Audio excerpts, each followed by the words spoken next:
O Mandaloriano é uma série que vem atraindo muitos novos fãs aí, tanto para Star Wars quanto para o Disney Plus, né, que agora chega aqui pelo Brasil também. Mais do que isso, as tecnologias utilizadas na série junto com a ILM da Lucasfilm e a Unreal Engine, sim, a mesma dos games, vem criando possibilidades de trabalho que podem mudar o futuro do cinema e da TV. Vai vendo. Mas antes, vamos entender um pouquinho como se constrói um set para uma cena, para que uma cena seja feita. Há várias maneiras de se construir um cenário. Uma delas é usando locação real, ou seja, uma equipe busca um local que se parece ali com o descrito no roteiro ou que está na cabeça do diretor e filmam lá mesmo nesse local. O condado, por exemplo, lá no Senhor dos Anéis, existe de verdade, ou pelo menos a parte de fora do condado existe de verdade lá na Nova Zelândia. Outra maneira de fazer isso é construir o set de filmagem, construir de fato. Nesse caso, saem os olhares atentos dos fotógrafos e entram os marceneiros e eletricistas. É comum que esse modelo seja misturado com o modelo anterior, o modelo de locação. Voltando para Senhor dos Anéis como outro exemplo, o condado ele é uma locação real, mas a porta da casa do Bilbo é construída, bem como em outro local a casa dele por dentro também é construída. Esse modelo de fazer cinema é muito caro, né? É muito custoso em tempo e também em dinheiros. São poucas, por exemplo, as séries de TV que se utilizam dessa técnica. Game of Thrones é uma raríssima exceção. Sendo assim, uma técnica muito comum hoje em dia, inclusive considerada até de certa forma hoje, né? Hoje é considerada caseira, é o tal do fundo verde ou fundo azul. O famigerado, porém, trouxe aí muitos benefícios para o orçamento de grandes filmes, como por exemplo Vingadores e tantos outros da Marvel, assim como afogou os custos aí de pequenas séries que não podem estar ali parando uma rua de Nova York sempre que eles pensam em colocar os seus personagens em Nova York. É aí que surge um quarto método. Juntar fundo verde, mais locação, mais construção de props, é esse quarto método. Então, é comum hoje em dia, mesmo que se um filme seja feito na rua, levar, sei lá, um grande painel enorme ali, um painel verde, né, enorme, a fim de criar marcações que ajudem o filme na pós-produção. E ao entrar nesse termo, já começamos a entender como é bem melhor um filme ser preparado do que, de fato, arrumado. A massiva utilização do fundo verde trouxe várias soluções, mas trouxe vários problemas também. Ele torna as produções que não utilizam bem essa técnica quase que de plástico. Muitas vezes o corpo do ator ou da atriz fica serrilhado.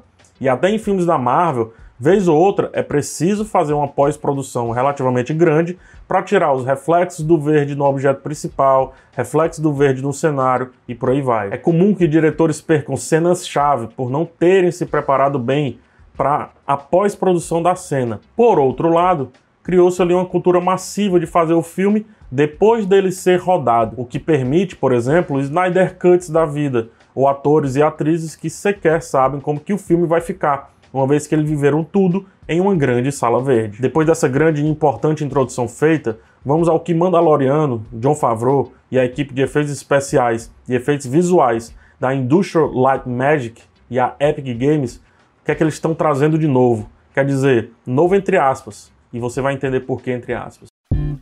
Mandaloriano usa sim fundo verde e também constrói os seus sets, mas usa painéis enormes de LED para compor o seu visual.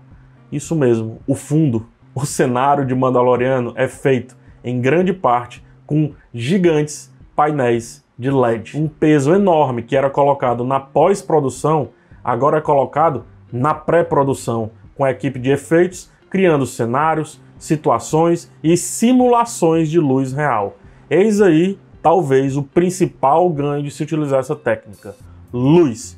Iluminação. Se feito apenas um fundo verde, a armadura do Mandaloriano brilharia tanto quanto brilha, mas de uma maneira mais reta, quase opaca até, que pode parecer uma dicotomia, mas seria muito artificial, uma vez que esse brilho seria feito na pós-produção. Com os painéis de LED emitindo luz e dando profundidade horizontal e vertical ao cenário, isso acontece o mais próximo possível de se filmar em luz natural. Lembrando, alguns filmes foram feitos em luz natural, como por exemplo O Regresso, fotografado pelo Lubezki, mas é um terror fazer esse tipo de filme. em questões de minutos, a luz muda. Uma nuvem atrapalha tudo e acaba sendo muito custoso manter ali uma produção dessa maneira, principalmente uma produção de TV, que tem prazos mais curtos e geralmente um orçamento menor. O fundo, o cenário, aqui no Mandaloriano é feito usando a Unreal Engine, utilizada em muitos games hoje em dia. E é aí que entra a Epic Games, a criadora dessa engine, que permite construção de formas 3D e mais ainda, a manipulação da luz e, por consequência, das sombras. Mandaloriano usa um galpão com LED quase em 360 graus para dar imersão ao ator. Acaba não sendo tão caro quanto filme em locação real ou quanto construir uma do zero, bem como elimina a maioria dos problemas estéticos do fundo verde. Melhor do que isso, o diretor pode criar os cenários bem antes da cena ser rodada. Junto ali com a equipe de efeitos visuais, ele prepara toda a cena e, junto com o ator, durante a filmagem, interage com esse cenário de maneira que o ator ou a atriz o sinta de fato. Como estamos aqui na geração dos programadores e cada vez mais desses profissionais estão indo para o mundo dos games, acaba que a mão de obra não é mais cara do que de alguém, sei lá, que vai ficar limpando cada detalhe do filme durante a pós-produção. Os grandes painéis de LED, principalmente se misturados com props, com construções de fato, podem não só baratear o custo de uma produção de mediana a grande, mas como podem gerar valor. E no caso desse tipo de arte, o valor é a qualidade estética. Qualidade essa que o fundo verde muitas vezes consegue ferir. Lembra que eu disse que isso não é muito novo? Pois bem, antigamente, em filmes como 007, uma perseguição tensa de carro era feita com um projetor atrás do ator, só que na diagonal, para não pegar sombra e sem ter a amplitude, né? Sem ter ali a profundidade potencial de se fazer tudo isso em um grande painel 360 graus de LED, ou melhor, você tem uma profundidade quase que global, né? Uma profundidade 100% ou quase 100%, uma vez que você tem que cortar essa esfera, esse globo, digamos assim, só que colocando LED no teto, no chão e no fundo, dando muito mais profundidade do que o fundo verde consegue entregar. A técnica permite que, por exemplo, o fundo ele esteja movendo para um lado e os atores movendo para o outro, criando ali o glorioso, o gostoso efeito parallax, efeito que distorce o nosso campo de visão e amplia a percepção de profundidade. Um prato cheio para fotógrafos, tanto imporem sensações que o fundo verde muitas vezes não permitia, uma vez que isso seria feito de novo na pós-produção, por não fotógrafos, diga-se de passagem, como também é um prato cheio para novas técnicas aparecerem logo menos, como por exemplo uma técnica surgiu há muito tempo, que foi o Vertigo Effects, né? O Dolly Zoom, que o fundo se distorce ali e nos dá uma sensação de vertigo, uma sensação de vertigem, né? Filmar assim permite aos fotógrafos voltarem a pisar em um terreno real, escolher a lente certa para casar objeto e fundo, bem como visualizar cada vez mais próximo do real como está sendo o resultado final. Tudo isso, quando mais uma vez falamos de estética, vale ouro. É na fotografia que parte importante da manipulação, no bom sentido obviamente, do nosso cérebro, é feita. É lá onde moram as grandes ideias do cinema, como o Traveling, Steadicam, Dolly Effect, Dutch Plan e por aí vai.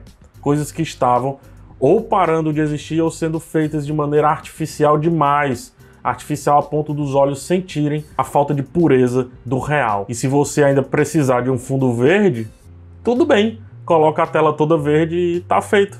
Se você não preparou bem uma cena, ótimo, o diretor vai lá e diz, tela verde, vamos fazer aqui uma parada diferente, sem perder tempo algum. Na apresentação da tecnologia, vista nos bastidores aí do Mandaloriano, que vocês estão vendo ao longo desse vídeo, é impressionante ver como as possibilidades são infindáveis.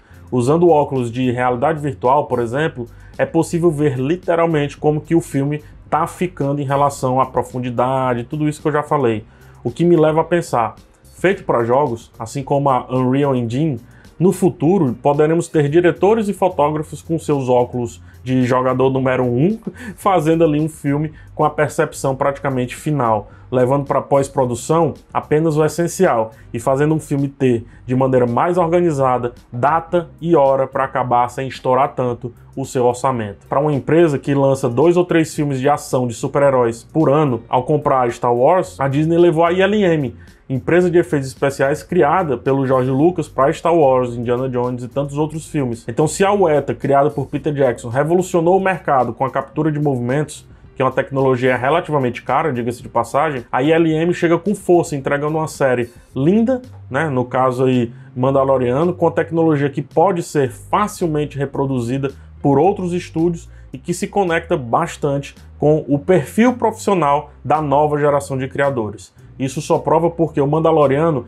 tem essa textura tão agradável de ver, porque que parece que tudo aquilo ali existe, criado na vida real. E aí uma série de TV que poderia ser pequena acaba ficando gigante, do tamanho que Star Wars merece. Vamos lá ver para onde essa tecnologia vai nos levar, né? Vai levar o cinema e a TV. Eu aposto que os próximos filmes ali de heróis e tantas séries que foram marcadas aí, que foram anunciadas pela Marvel e que dividem os mesmos profissionais do Mandaloriano, como o próprio Jon Favreau, por exemplo, que dirigiu o primeiro Homem de Ferro lá atrás, eu aposto que os próximos filmes de herói, eles entrem nessa de usar grandes cenários compartilhando LED, props, fundo verde e vez ou outra uma locação real para deixar tudo mais orgânico. Até lá, segue o canal clicando no botão vermelho aqui embaixo, o botão de se inscrever. Se você gosta de lives, me acompanhe na twitch.tv/phsantos, sem vogal alguma. E finalmente, eu também estou no Twitter, falando um pouco mais sobre cinema e cultura pop. Então, dá uma chegada lá, links aqui na descrição. Um grande abraço em todos, até o próximo vídeo e tchau!